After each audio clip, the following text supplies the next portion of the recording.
Greetings and salutations, everyone. I hope everyone is doing well still, and welcome back to tonight's second half. Before we jump into it, a couple links. As you know, I rely on Patreon, PayPal, and the merch to help the channel to continue to grow and go. Links to Patreon and PayPal are in the description below.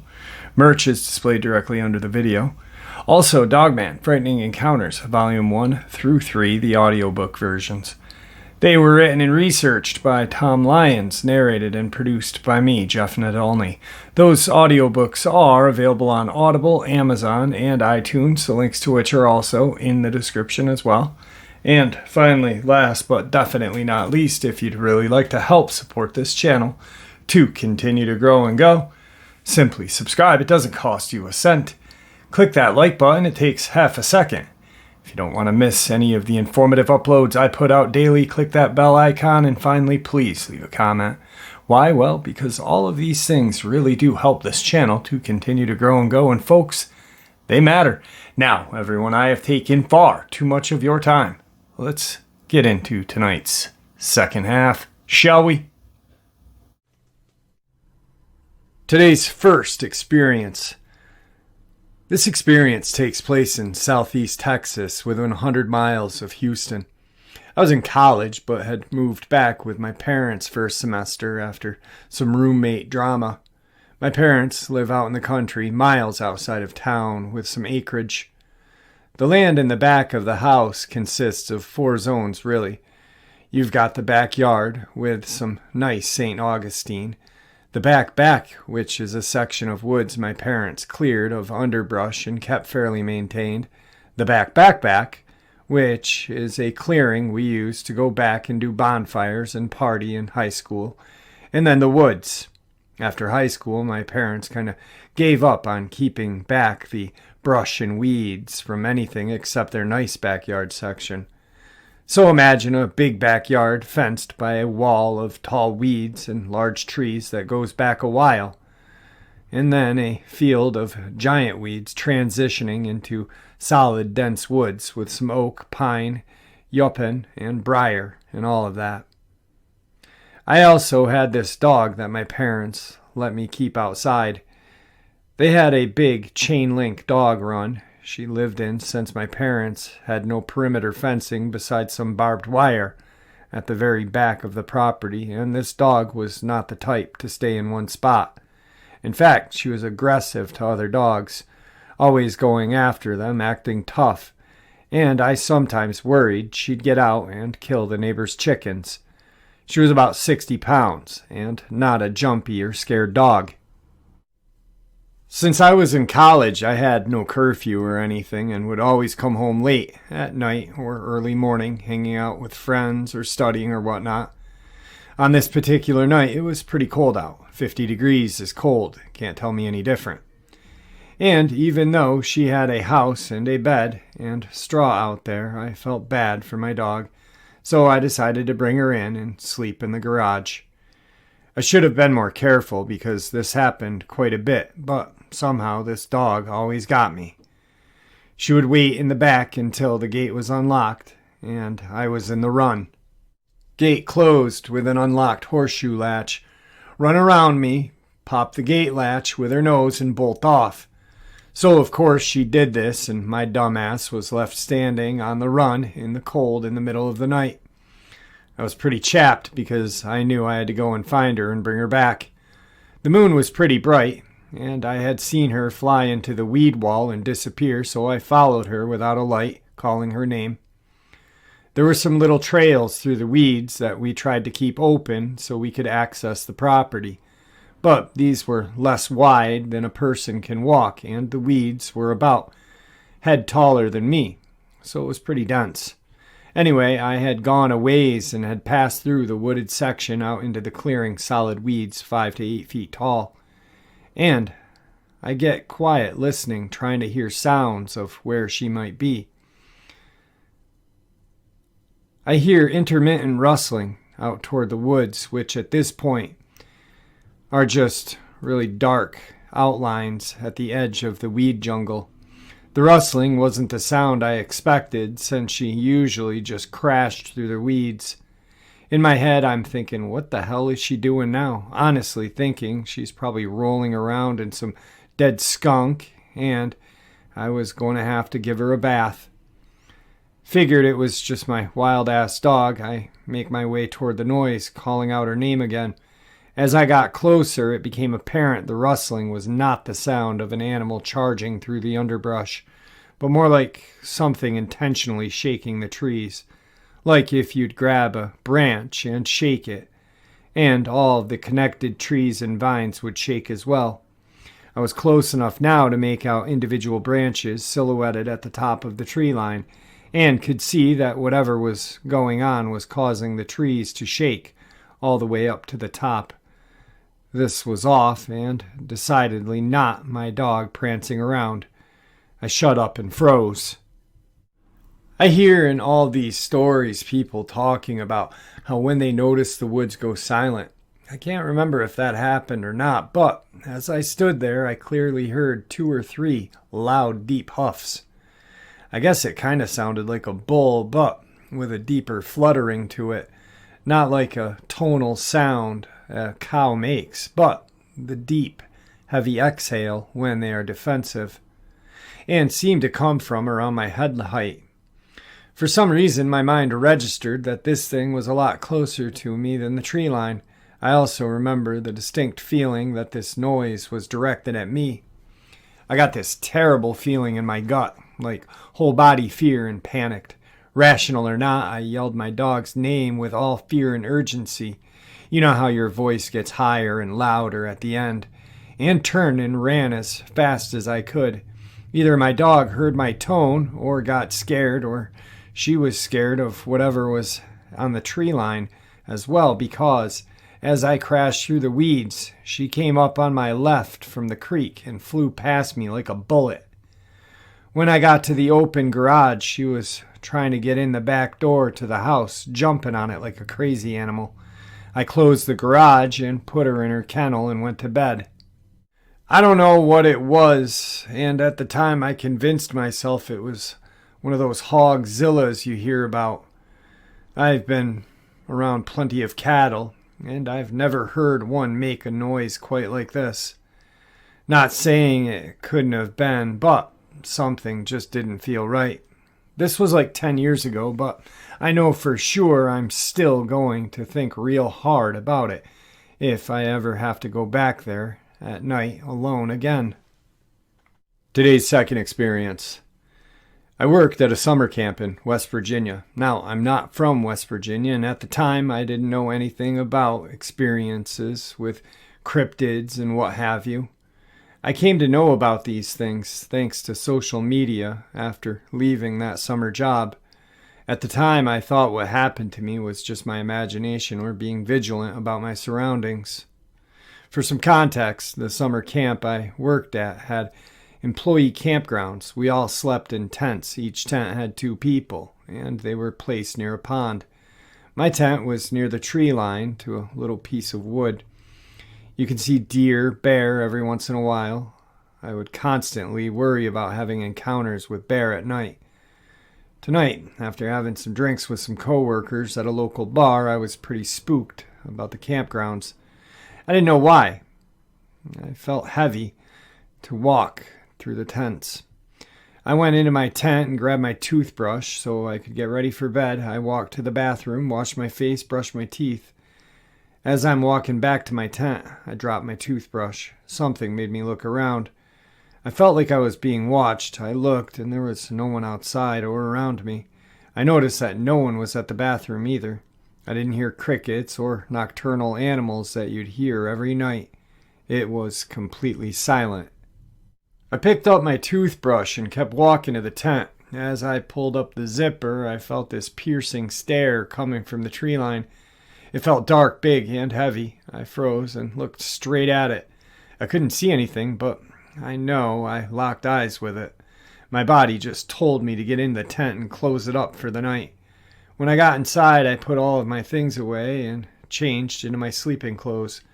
I still felt whatever that was staring at me was outside of the tent. That feeling was stronger, though. I decided to ignore it and go to bed. Later on in the summer, I had a doe with twin fawns hanging around the front of my tent. The doe was staring down at me hard and didn't let me go inside my tent. I looked for my friend at camp and we tried making her run away, but nothing made her budge. We decided to go out for dinner, and when we came back, the doe and her twins were in front of her tent, not letting us go inside. I also visited an old Civil War burial ground on camp. The air was so heavy, and no birds were chirping. There was an eerie silence, no living trees. The tree line surrounded the burial grounds, giving it a perfect circle. Nothing in the circle was alive or thriving. It felt horrible there. I didn't even know how we got to the burial grounds. It felt like I'd told my friends we must be here already because it feels like death. Sure enough, I look down and we see headstones.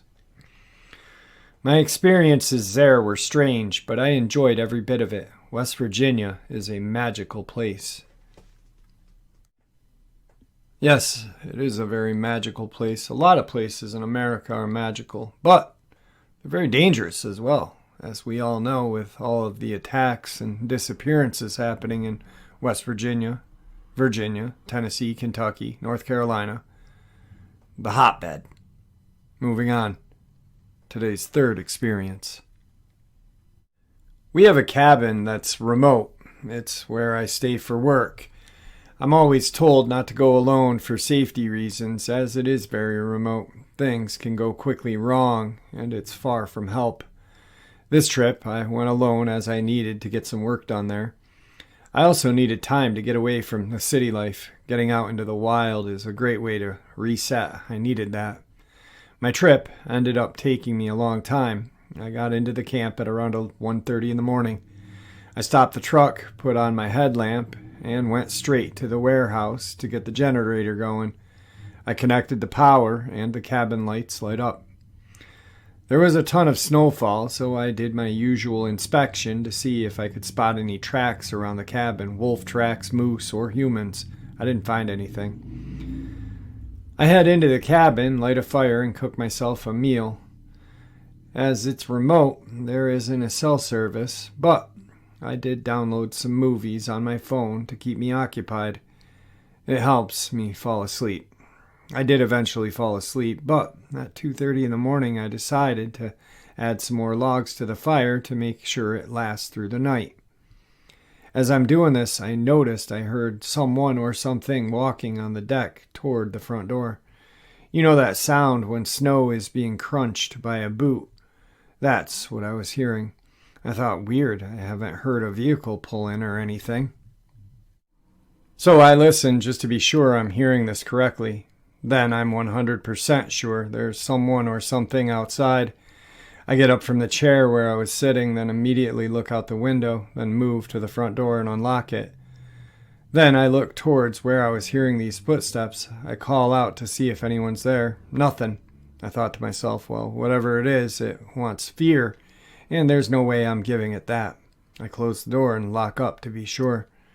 I stayed up for a little while, listening, but nothing happened. I thought to myself, maybe a marten, which are common critters around these parts, so I fell back to sleep. The next morning I checked for tracks, and there were tracks. There were some, but I couldn't confirm if it was mine or it. I had forgotten to check the moment I got up, and I had walked by there a few times that morning to use the bathroom. I've gone back there with company, as I usually do. I stay up a little later than anyone else to listen for footsteps. I never hear them again, though. Where I'm from, legend states that when you're alone in the wilderness, something will play tricks on you, and you are not supposed to respond, as its goal is to bring you harm.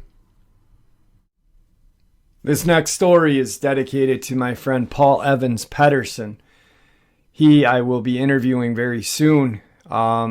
He, of course, has studied and researched the Pine Barrens, the Jersey Devil. He's written books, CDs, music. He is truly a pretty decent guy, and I'm looking forward to having him on to share some of the terrifying mysteries of the Pine Barrens, but this one is dedicated to you, Paul. In the early 90s, my parents had sent me to a YMCA summer camp in the New Jersey Pine Barrens. It was called Medallion Kwai and was located on the shores of a series of man-made lakes in Medford Lakes, so not exactly backwoods. We all knew the stories of the Jersey Devil, but the camp had a few of its own ghost stories. The White Lady, said to have jumped off a bridge on her wedding day. Hatchet Harry, an axe-wielding maniac who got kids who wandered off into the woods. Both stories, I assume, were to keep kids from wandering off. What I encountered was neither of those. I woke up in the middle of the night in my bunk hearing some rustling in the brush.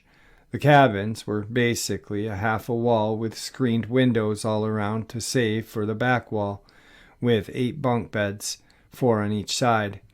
You could lay in your bunk and look right out the windows. It really sucked when it rained because there were no shutters to close. I'd heard this rustling, so I grabbed my flashlight and shined it into the brush across the front of the cabin, sweeping from bottom to top.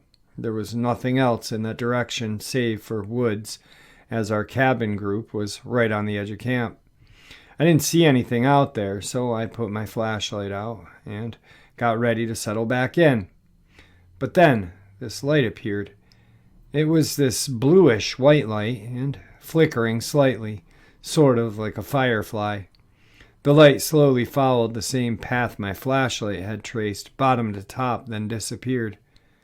It scared the crap out of me, but I didn't bother to wake up my grouchy counselor.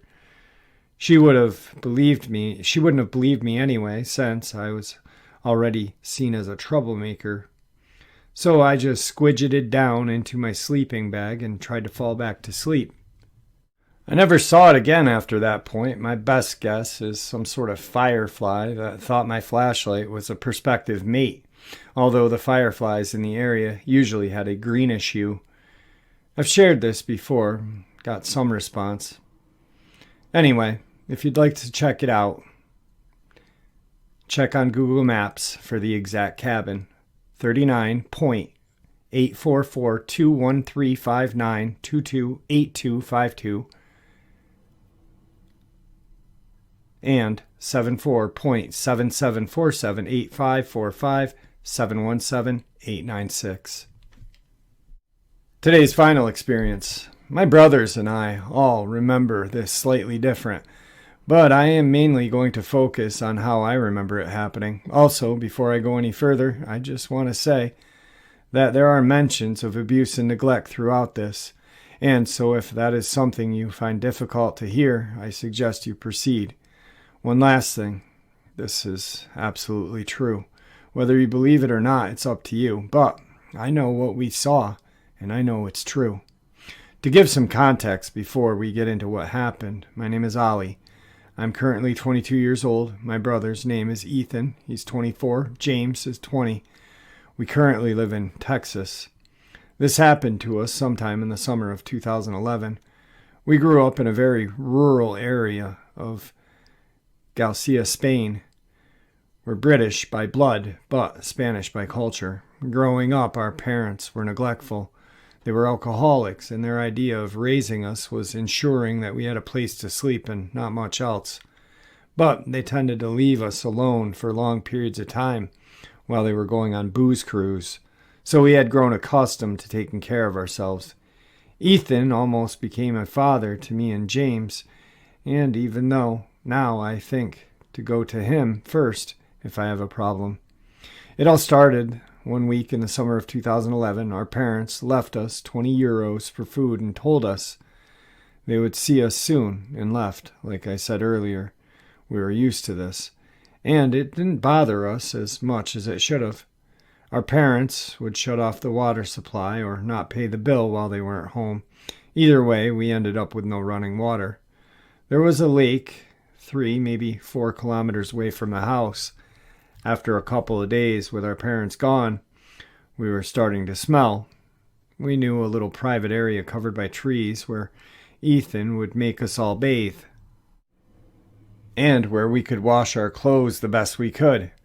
We got there, stripped down to our birthday suits, and washed our clothes before leaving them in the sun to dry. After we hung our clothes on a tree, we got into the water and washed our bodies as much as we were able to do without soap. Once we were clean as we could get, we went back and got our clothes. We walked to our little hidden tree and found that our clothes were all missing. I started freaking out. To get back home, we'd have to walk 4 kilometers completely naked. What if we were seen by someone from school? I was just that awkward stage of school and puberty and life in general, and I didn't want to be known as the boy who had to bathe at the lake because our parents didn't care about us. Ethan calmed me down, said that our clothes must have been taken by someone either watching us or stumbling upon them and pulling a prank. Either way, he told us we had to pretend it didn't bother us. If they were watching, he didn't want them to feel like they had won. He knew the way home that we could take. It was longer, probably double the normal way. It was through the forest, but it avoided walking past any roads or houses, so we thought it was a safer choice. After walking for what felt like an eternity, we had no choice but to take a break. James was tired and my feet were sore, so we needed a rest before finishing our journey home. By this time, it was getting dark out, but in all honesty, we didn't mind the nighttime or the dark. Though we decided it would be best we didn't wait too long. Even though we didn't mind the dark, we thought it was best that we weren't stuck walking home at night. Just as we were about to start walking once more, we heard something moving. It sounded huge. I assumed it was a badger or another animal, but Ethan was convinced he saw a man walking ahead of us. He told us to stick close together. He grabbed the nearest rock and sharpest stick he could find, and we went to investigate. Now, keep in mind at this point, Ethan was 13, I was 11, and James was 9. None of us had hit puberty growth spurt, and we were all still relatively small boys. Without the fact that we still had no clothes, and apart from nearby sticks and rocks, we had no way of protecting ourselves. James and I stood close together, hugging each other, hoping whatever Ethan had seen was just his imagination. We searched around for maybe 5 minutes when James froze and started quietly hyperventilating. We looked at him and he pointed at the distance, where we saw 3 men standing, staring at us. This is where our memories differ a little. I can distinctly remember that they all looked like tall, big, muscular men smiling and staring directly at us. Ethan swears on his soul that they were tall but very thin with faces that were difficult to make out, almost inhuman looking. James remembers sort of a combination of Ethan and mine memories. Tall, muscular, also faceless, staring directly at us. We turned and ran. We made 3 kilometers left to get back, but we didn't stop until we reached our house. We got in, slammed the door behind us. We went around making sure every window was closed and there was no way they'd be able to follow us in. None of us could sleep that night. We all just huddled together in the living room, praying that time would move faster and daylight would finally come. We did eventually fall asleep, though. Now, this is the part that usually leave out whenever I tell anybody this. We woke up to a loud bang coming from the front door. I remember feeling my heart burst out of my chest. We slowly and quietly creeped around to see who was at the door. I remember praying and reaching out for God's protection. But it wasn't whoever or whatever he saw that night. It was our parents, home, half sober. And for the first time I felt thankful that they were back, though I wouldn't for long. Immediately I knew they had been arguing. My mom's makeup was running down her face, and you could see the anger in my dad's eyes. He asked us where our clothes were. We tried to explain, but obviously he didn't believe us. He was furious that he would have to spend his hard-earned money on new clothes for us ungrateful kids. He walked up and slapped Ethan around the face and told him that if he ever came back again and James and I weren't properly taken care of, Ethan would be kicked out. I don't ever tell that last bit to anyone, even though none of us have spoken to our parents since 2018, even though Ethan tells me that it was never our fault. I always feel so guilty looking back when my dad would hit him. My dad never raised a hand to me or James. He would take his anger out on Ethan and Ethan alone. God, I hate talking about this, but I just needed to get it out. Bonus encounter. September 2015, Sussex County, New Jersey. My family and I had pulled into a huge turnaround at Stalk State Forest off of Layton Road. We stepped out of the Jeep as we had to use the restroom. When I got back in the car, I noticed someone standing behind a very high brush, 7 to 8 feet tall at least. Because I could see its complete head over the bushes, it just stood there watching us. Reddish-brown orangutan-colored hair covered its head. It was very human-like, and I could tell it was standing upright. I blinked a million times to try to really refocus as much as I could, paying attention to detail. I couldn't make out the face for certain, as it was covered with hair. When we started to drive, it immediately took off in the opposite direction, so as not to confront us. It seemed to be frightened. At this point, I said out loud, "What the heck was that?" Before I could describe what I had seen, my 14-year-old son beat me to it. He said, "Mom, you mean the reddish-brown-haired creature that was behind the bushes?" I couldn't believe it. I was so glad I wasn't the only one who had seen this thing, because it definitely was a shock to my eyes. All right, folks, I hope you all enjoyed tonight's second half as much as I enjoyed sharing it with you. Some very horrific and very intriguing encounters. With that, I'd like to thank you all for supporting this channel and all of your well wishes. I truly appreciate your prayers. Guys, please keep an eye on your pets, your children, your loved ones, your friends and family, because these creatures are out there and they are watching all of who I just mentioned. And, just because we know they exist doesn't mean everyone else does. We can't have people that we love running around the woods oblivious. God bless.